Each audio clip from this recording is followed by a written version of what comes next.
요한복음 8장 1절에서 11절까지 함께 읽습니다. 시작. 예수는 감람산으로 가시니라. 아침에 다시 성전으로 들어오시니 백성이 다 나오는지라. 앉으사 그들을 가르치시더니 서기관들과 바리새인들이 음행 중에 잡힌 여자를 끌고 와서 가운데 세우고 예수께 말하되, 선생이여, 이 여자가 간음하다가 현장에서 잡혔나이다. 모세는 율법에 이러한 여자를 돌로 치라 명하였거니와 선생은 어떻게 말하겠나이까? 그들이 이렇게 말함은 고발할 조건을 얻고자 하여 예수를 시험함이로라. 예수께서 몸을 굽히사 손가락으로 땅에 쓰시니 그들이 묻기를 마지 아니하는지라. 이에 일어나 이르시되, 너희 중에 죄 없는 자가 먼저 돌로 치라 하시고 다시 몸을 굽혀 손가락으로 땅에 쓰시니 그들이 이 말씀을 듣고 양심의 가책을 느껴 어른으로 시작하여 젊은이까지 하나씩 나가고 오직 예수와 그 가운데 섰는 여자만 남았더라. 예수께서 일어나사 여자 외에 아무도 없는 것을 보시고 이르시되, 여자여, 너를 고발하던 그들이 어디 있느냐? 너를 정죄한 자가 없느냐? 대답하되, 주여, 없나이다.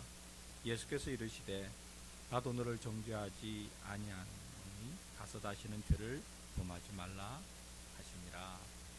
아멘.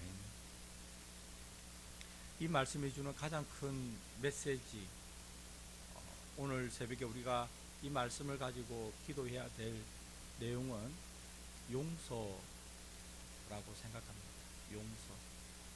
물론 여러분, 성경으로 기도하기에 원칙을 따라 하다 보면 각자의 감동을 따라 기도하는 것이 맞죠.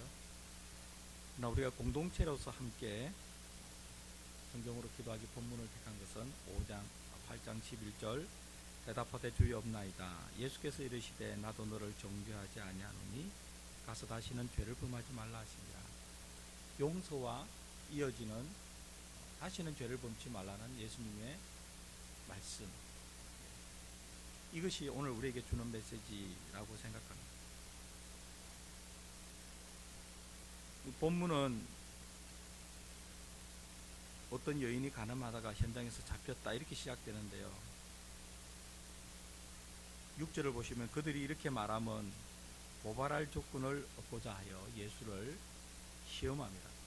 그러니까 이러한 장면 자체가 의도는, 본질은 뭐냐? 예수님을 고발할 조건을 얻기 위해서 시험하는 것이죠. 그래서 이 사건이 조작되었는지 안 되었는지 그거는 우리가 알 수가 없지만 지금 이 여인을 예수께 데리고 온 서기관과 바리새인들의 의도는 예수님을 공경에 몰아넣고자 하는 것이죠. 예수님께서 만약 그 여인을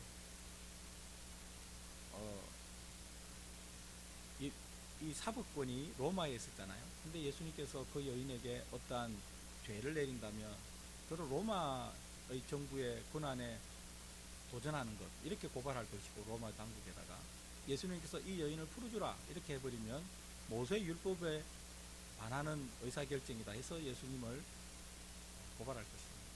그러니까 예수님을 시험하려고 딱 그 상황을 만들어 놓았다 이렇게 볼 수 있습니다.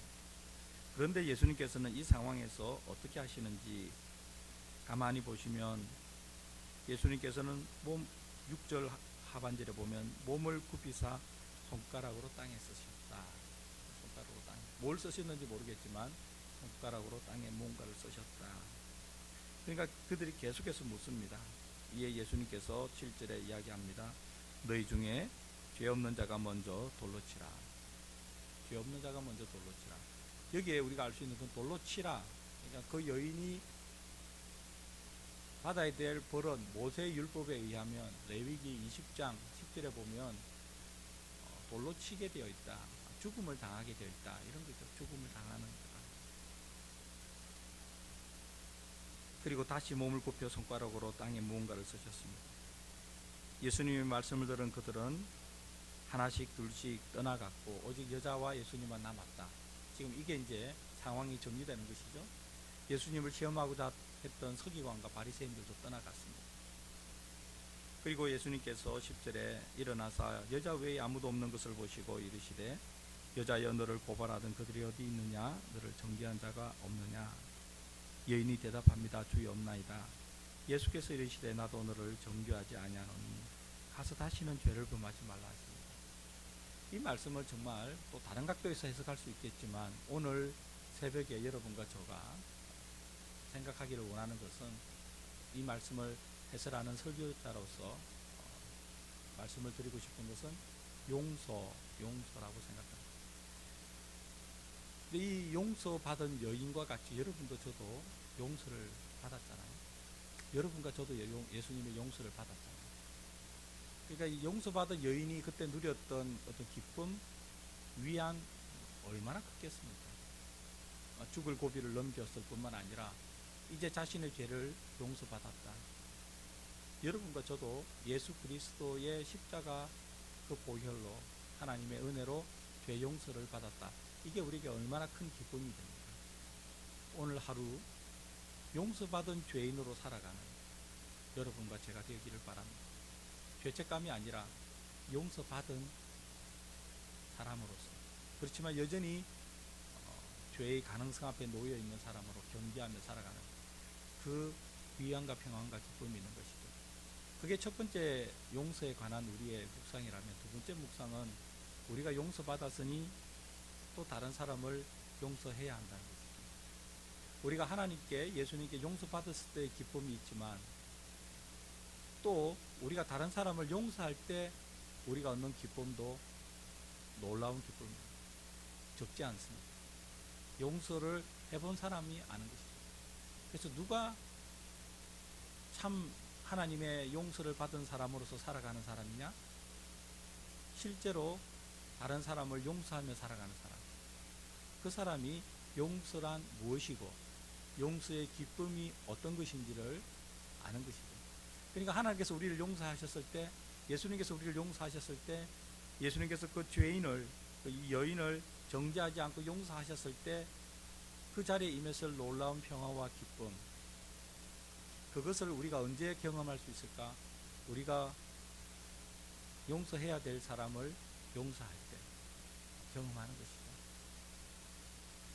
여러분과 제가 오늘 하루 살아갈 때 이 두 가지 용서를 경험하면서 기쁨 가운데 살아갔으면 좋겠습니다. 첫 번째는 내가 하나님께 받은 용서, 내가 내 구주 예수님으로부터 받은 용서, 그 용서가 얼마나 나를 근원적으로 자유케 하는지, 우리가 비록 실패하지만 다시 일어설 수 있게 하는지, 그러한 힘을 우리에게 주시는지, 그러한 평안을 우리에게 주시는지 누리게 되기를 바라고요. 또 하나는 그 받은 용서로 다른 사람을 용서할 때 우리에게 또 얼마나 큰 기쁨과 능력이 임하는지, 용서의 능력이 임하는지, 용서를 넘어서 사랑으로 나아가고 사랑을 넘어서 화합으로 넘어가고, 그런 끝없이 하나님께서 주시는 영적인 축복, 마음의 평강을 누릴 수 있는 그 시작점이 오늘 본문에 있는 용서라는 주제라고 생각합니다. 얼마나 많은 일이 우리에게 있습니까? 얼마나 많은 복잡한 사람 사이에 얽힘이 있습니까? 예수 믿는 사람으로서 이 문제를 한꺼번에 해결하는 방법은 오늘 본문이 주는 용서의 교훈, 그리고 또 하나 정죄하지 말라는 교훈, 결국 같은 맥락이라고 볼 수 있겠죠. 예수님께서 그 여인에게 주신 것처럼, 예수님께서 우리에게 베푸신 것처럼 우리도 역시 다른 사람을 용서하고 정죄하지 않는 그런 삶을 살아가기를 바라고, 오늘이 그런 날을, 그런 것을 경험하는, 또 그런 것을 기쁨을 누리는, 용서의 기쁨과 평강을 누리는 여러분과 제가 되기를 간절히 바랍니다. 기도하겠습니다. 좋으신 하나님, 오늘 요한복음 8장 1절에서 11절까지의 본문을 통해서 예수님께서 그 여인에게 베푸신 용서를 깨닫게 해주시니 감사합니다. 그 여인의 자리에 우리 모두가 있는데 하나님께서 예수님을 통하여, 십자가를 통하여 우리도 그렇게 용서해 주셔서 감사합니다. 이제 용서받은 사람으로서 우리 역시 예수님께서 용서를 베푸실 때 그 자리에 임했던 놀라운 용서의 기쁨과 위안과 평안을 다른 사람을 용서함으로써 누리며 살아가게 하시고, 그렇게 살아가는 것이 십자가의 은혜로 용서받은 그리스도인으로서 마땅히 해야 하는 것임을 깨닫고 실천하며 살아가는 복된 저희들 되게 하여 주시옵소서. 용서가 넘치는 그리스도인, 우리 몽고메리 코리안 커뮤니티 교회 성도들 다 되게 하여 주시옵소서. 예수님의 이름으로 기도드립니다. 아멘.